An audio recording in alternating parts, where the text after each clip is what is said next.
As when a southerly wind veils the mountain tops in mist, a mist that shepherds hate, where a man can see less than a stone's throw ahead, but thieves hold it dearer than darkness, so thick clouds of dust rose under their feet as they sped over the plain. And as they approached, in their advance, godlike Paris stepped out from the Trojan ranks as their champion, a panther's skin on his back, a sword and a bow slung over his shoulders, flourishing twin bronze-tipped spears. He challenged the best of the Greeks to meet him, face to face, in single combat. So now we're going to look at lines 10 to 20.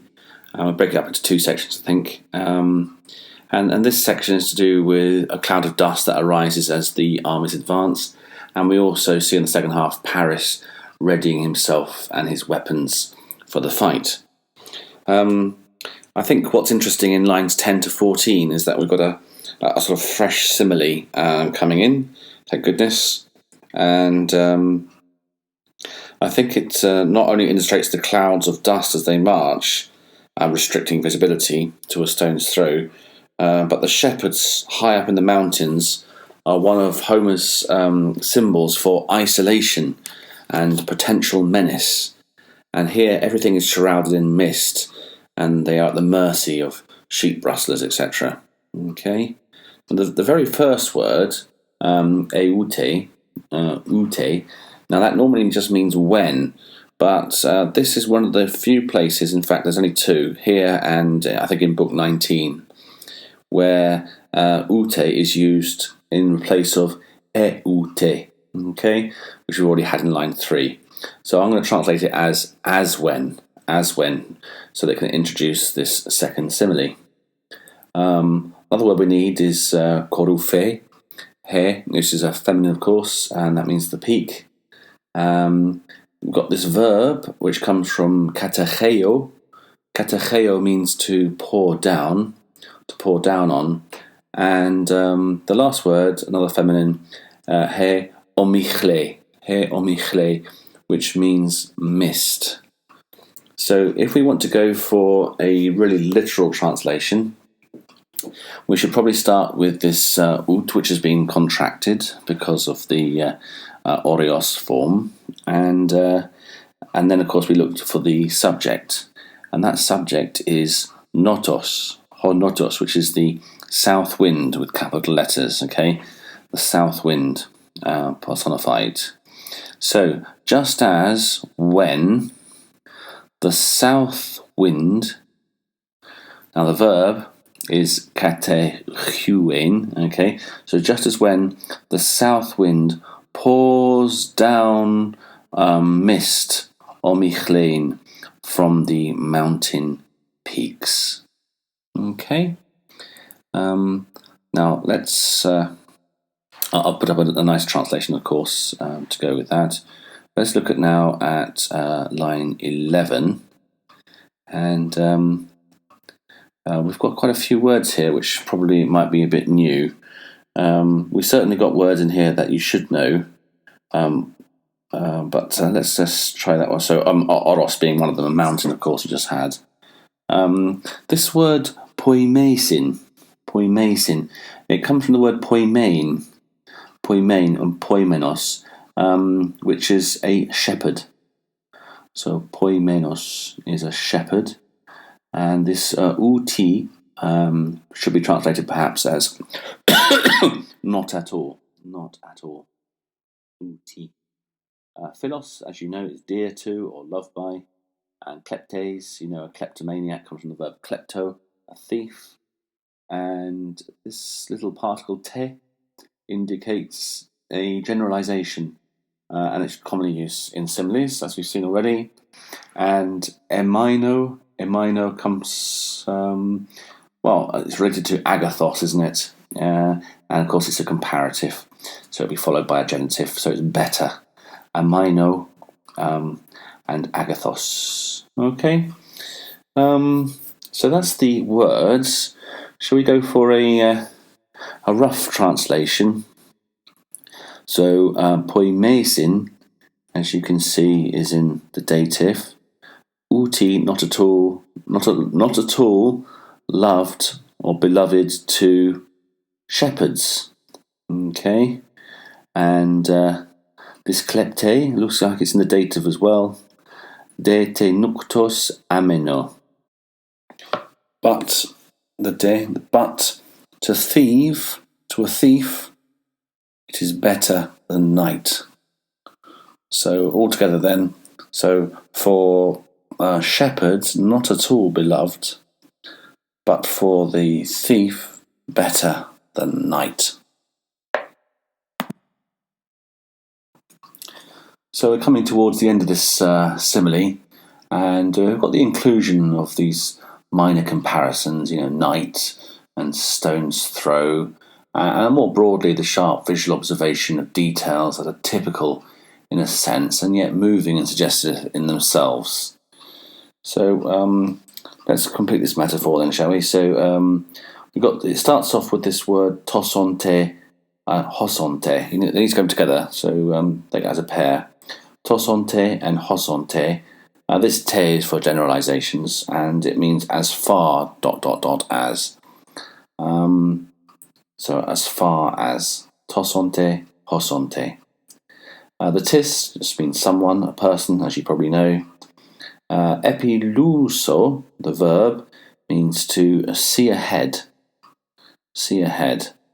And then we've got this interesting verb, which is now in Attic Greek. If we were studying this, we would probably go for the verb ephiemi. Okay, but they've separated the epi from the hiesin. Okay, which is the third singular present of hiemi. Okay, which means throw or hurl. So we've got something called tmesis. Tmesis is when you separate a word up and put something in the middle. So another example of tmesis would be like something like fan bloody tastic or something like that. When you're sticking a word inside another word. So that's what's happened here. Epi, hiesin has been split up. Is there any other words? Yes, we've got this word las, which is third declension, las and laos, which means a stone. Right, so if we're going to go for a rough translation, let's go for it then. So we've got as far as someone can see ahead, as far as someone can see ahead and hurl a stone. So the idea being you can't see further than you could throw a stone. Okay, that's how bad the visibility is because there's dust that's coming off the plane. Okay, so I'll stick up a good translation again, and then we're on to line 14. So now we're up to line 13, and there's a little bit of a controversy with the word aeles at the end of it, because even some of the ancient Greek commentators on Homer thought this might come from the Attic word aelle, which means a storm, but it doesn't. It's Aeolic. It's an early Aeolic form, and it's aules. So that's alpha omicron double lambda eta sigma, and that means sort of compact or dense or thick. And here I think it could even be thick as in swirling. But we'll get to that. But just that's an interesting word to point out. So let's look at our words. We've got this hose, which is another way of introducing a simile, isn't it? Just as. And it could also, hose sometimes can be used as autos as well. And this is really going to close the simile off for us, I think. Arrow we've had then, you'll notice it's got the accent, so that's why it's then. Tone is what we would probably write in Attic as auton. Hupo goes with the dative, and here it means under. And let's think about this next one. We've got this ho, yeah. Ho conisalos. Ho conisalos, which means dust cloud. A dust cloud. Okay. Ornuto is the imperfect. So we've got a verb here. It's an imperfect of ornumi, which means to rise. So we're getting quite a few verbs now that mean the same thing, aren't we? Ornumi, rise. And as I said, this elles is going to be meaning thick or swirling. So let's go for a very rough translation. So hos, just as, ara, then, autono, ton, hupo, possi, under their feet. Okay, just as under their feet, conisalos, elles, so a thick or compact dust storm rises, or not, was rising, because it's imperfect, isn't it? It's rising. And I put up a nice translation. I didn't mention, of course, pous podes, foot or feet, possi being with the dative of hupo. Okay, alrighty, and let's move on to 15. We've got something quite interesting at the beginning of line 14. Sorry, not line 15, line 14. We got this middle participle, haven't we? Echomenon. And why I think it's interesting is it agrees with tone in the line before. So we probably want to translate it as something like of them as they were going. And this as they were going, which is this echomenon, is something we call enjambment in grammar. Okay, so that's pretty cool. As they were going, of them as they were going. The mala, you might want to compare that with malista, as you know, meaning very. Oka, so we wouldn't use tacheos. We're going to use oka, which means swiftly. And we also have a verb here, diapreso, which means with a genitive to traverse or cross. And of course, what they're crossing the pedion, which is the plain, and that's a neuter word, to pedion. So, should we go for rough translation? So, echomenon, we said we're going to link that with the autone in the line before, and so translate it as of them as they were going. Okay, so a dust storm is come under their feet. So dust storm arises by them as they were going. Mala means very, you said, so very swiftly they traversed the plain. So this pedion, pedio or pedioio is genitive, of course, because it goes with that verb, diapresso. Okay, so that's that. I'll put up a nice translation as usual. And then we've got a sort of change of topic coming up. So for this second half of this section, we're going to talk about Paris, who's shamed by his brother Hector into agreeing to a fight with Menelaus, who's a pretty tough king of Sparta. And it really isn't in Paris's interest. But the two armies, of course, are very happy about that. And heralds are going to be dispatched to fetch King Priam. They'll also get some animals, and they're going to make some oath sacrifices. We've got a lot to say, but I think I'll say it for line 16 when we look there. We've got to talk about the name Alexander and Paris and how Greek or non-Greek they are, which is quite interesting. Okay, but for line 15, let's look at the let's look at the words before we do the rough translation. We've got this word hote, which means when, and schedon, which means near, and epi with the dative means against. Now, when you use epi generally with the dative, it does usually have a sort of hostile intent or feel with it, and that's true here. And allelus we've had before, which means each other.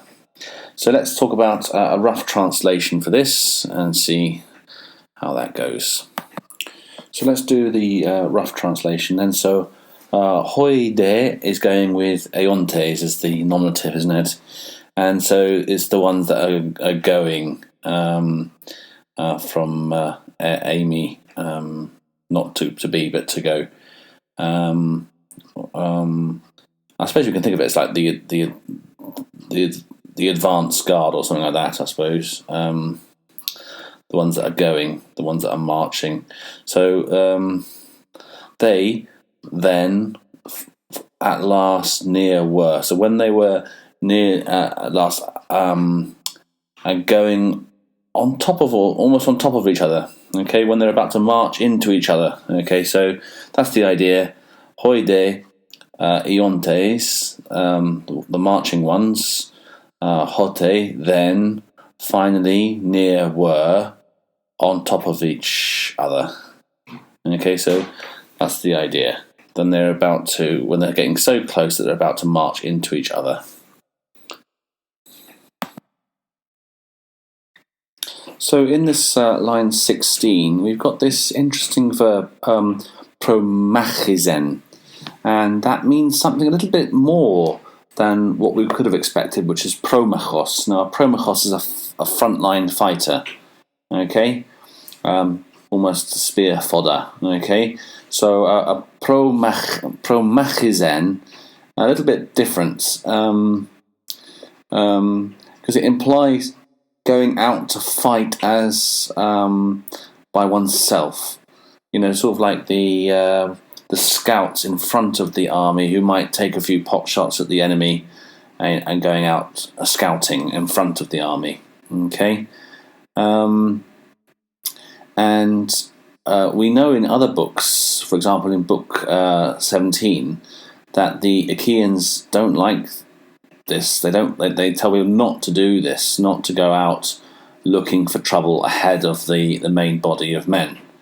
And Apollo even tells Hector not to challenge Achilles by going out in front of his army. And that's in book 20. So when Alexandros, and we'll talk about his name, we're not calling him Paris here, you'll notice, Alexandros is behaving like a challenger here on behalf of the Trojans by constantly going out ahead of the rest of the armies. And this is a little bit like a bit of a fathead, you know, it's a bit of a boastful and imprudent behaviour. I don't think he's going to impress anyone in his own infantry even. I mean, they're probably thinking, what a prat, okay? And it's typical of a man, no doubt, because obviously he's the one that got into this trouble in the first place. So this is an interesting way for Homer to talk about Alexander or Paris' behaviour, which is supposed to divert the expected clash of armies into an individual duel and thus help fulfill the purpose of this whole invasion. Okay, I wish it had been done many years previously. You would have thought, wouldn't you? Now we normally call him Paris, don't we? And of course, Homer switches between Paris and Alexander. Alexander is his more common name, and it might be that Homer uses the two different names when he needs different sort of metrical alternatives for his poetry. What else can I tell you? Now Paris is very clearly a non-Greek name, and Alexandros, you'd imagine, is a very Greek name. So what's going on with this? I think perhaps Paris is when that name is used, it's to to illustrate the exoticness, the differentness of them, of the Trojans from the Greek peoples. Illyrian, according to von Camps, is a commentator on the Iliad. He says that Paris is a non-Greek name, and he compares it to the Thracian poris, the word poris in Thrace, which means a fighter. And even in Sanskrit, para means the best one, so that could be related to that. And most people, of course, think that Alexandros is Greek. However, there is a little bit of a dispute here, because some people say that there's a Hittite name, Alexandros, and maybe the Greeks have borrowed this name. Now, I don't go for this myself. I don't think that's very likely, but it has been argued, and if you want to find out about that, then you probably want to look at Sommer's book on that. For me, I think Alexander's unambiguously Greek. Okay, and I think you even get the name Alexander and Alexandra as a woman's name on plenty of statues, very and tablets and things, very early on. So I don't go with this. But anyway, you might want to know about that. Okay. Right, so let's have a look at the vocabulary for line 16. And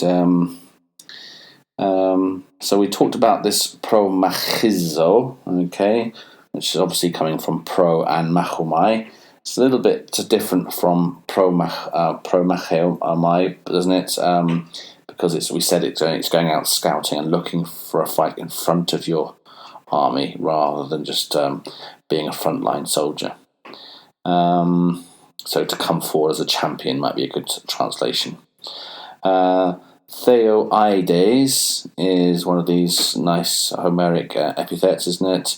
Theos meaning God, and eidos looks God, look good, pretty handsome, looking like a god, and that's Paris's epithet emphasises his beauty. Okay. Right, so that's the words we need for this line 16. Let's go for a very rough translation, shall we? So we've got trosin men promachizen Alexandros Theoides. So clearly the nominative on the sentence is Alexandros Theoides. So we'll start by translating that godlike Alexander. Promachizen came out as a champion. Men troosin, so from the ranks of the Greeks, of the Trojans, from the Trojan ranks. Okay. So we're about to start line 17, and there's a few interesting things that we can add that are coming up. We're getting towards the bit about the way Paris has dressed himself up to make this challenge, and he really is making a bit of a fool of himself, I'm afraid. So, in fact, you can say that his dress and his equipment is a little bit of a surprise. Now, he's famous as an archer, and of course you remember Paris is the one that actually shoots Achilles, the fatal shot in his ankle, isn't he? And of course, there's nothing to prevent him from equipping himself as such for his Trojan march out, his challenge to Menelaus. But in that case, he would not be prancing ahead of the rest, because archers operated from cover, and they did not issue challenges implicit or otherwise. So a little bit strange that he's gone out with his bow. Nor did he normally wear leopard skin, as he is doing here, or leopard skin. Now we know that other heroes have worn wolf skin. Dolon does that in Book 10, but that's a bit different. He's working at night, and they didn't clutter themselves up with carrying pairs of spears. They had one, and we know that from chapter 18, Book 18. Sorry. So either Homer is making Paris out to be a little bit eccentric, which is unlikely, Or we're to understand that he's been a little bit careless and getting carried away, perhaps by the convenient and progressive accumulation of the harmless siphos, which is a little sword, in adding items which go with a sword, but not with a bow.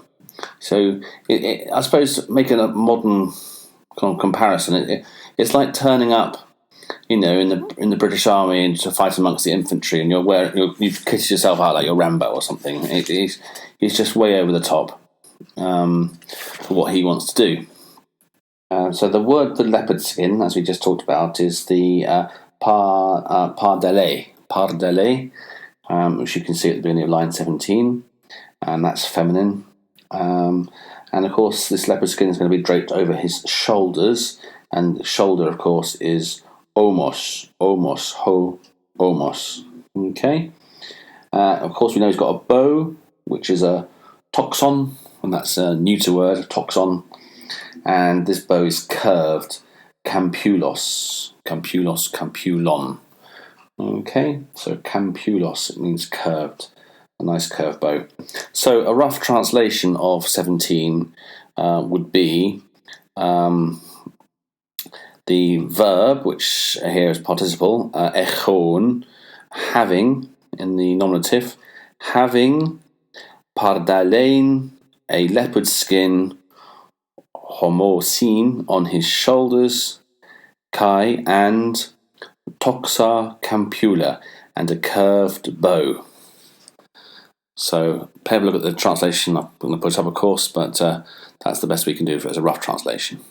So we come to line 18 now, and once again I'm going to draw your attention to the strangeness with which Paris arms himself. The two spears are especially strange equipment, for one also carrying a bow, as I pointed out. But they're also unusual for a spearman, because the regular spear is a heavy thrusting spear, and only one of these is carried. And it would have been very difficult to throw these. They're very heavy. And that is what Paris will arm himself with when he comes to prepare for the duel, in line 338, which is not part of our prescribed text. Now, in the Iliad, there are 6 occasions when it's clear that a warrior does have 2 spears. But on each of these, it's usually the light javelins. Okay, so that would be okay to have 2 of those, because you're meant to throw them anyway. And we know that it's 2 because the dual is used. So we've got this aileto dure, and it's a singular verb with the dual form of doru, which is a spear.